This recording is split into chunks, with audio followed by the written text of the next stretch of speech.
কলকাতা শহরের অলিতে গলিতে এবং প্রায় প্রতিটা বাড়িতে যে জল সরবরাহ দেখা যায় তার শুরু হয়েছিল লাল দিঘি থেকে। 1820 সালের আগে পর্যন্ত একমাত্র লাল দিঘিকেই ব্রিটিশরা বিশুদ্ধ জলের উৎস বলে মনে করত এবং লাল দিঘি থেকে ব্রিটিশদের বাড়িতে ও অফিসে এবং স্থানীয় অভিজাতদের বাড়িতে জল সরবরাহ করা হতো।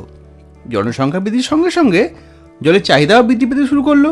তাই 1820 সালে চাঁদপাল ঘাটে বসানো হলো কলকাতার প্রথম বাষ্পচালিত ওয়াটার পাম্প।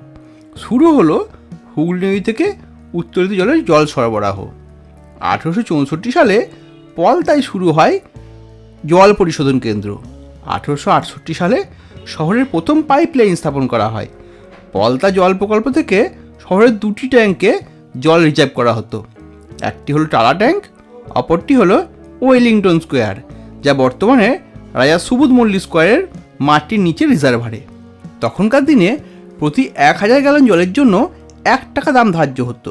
1870 থেকে 75 সালের মধ্যে কলকাতায় অপরিশোধিত গঙ্গার জল স্নান ও ধোয়াধুয়ি কাজের জন্য ব্যবহার করার উদ্দেশ্যে সরবরাহ করা শুরু হয়, যা আজও বড়বাজার ও তার আশেপাশের এলাকায় দেখা যায়। 1905 সালে প্রথম পাম্প সেট প্রবর্তিত হয়। 1909 সালে নির্মাণ করা হয় টালা ট্যাঙ্ক। 90 লক্ষ গ্যালন জল ধারণ ক্ষমতা সম্পন্ন এই ট্যাঙ্ক বিশ্বের বৃহত্তম ওভারহেড জলাধার। আজ কলকাতার বিভিন্ন স্থানে কেএমসিডি ও পিএইচই অসংখ্য ওভারহেড জলাধার নির্মাণ করে চলেছেন এবং নতুন নতুন প্রযুক্তি ব্যবহার করে ক্রমাগত জল সরবরাহ ব্যবস্থাকে উন্নত করার প্রচেষ্টা করে চলেছেন। এই ছিল কলকাতা জল সরবরাহের ইতিকথা। নমস্কার, আমি বিশ্বজিৎ এবং আপনারা দেখছেন সত্যপ্রকাশ। ভিডিওটি যদি ভালো লেগে থাকে তাহলে আমাদের ফলো করে রাখুন।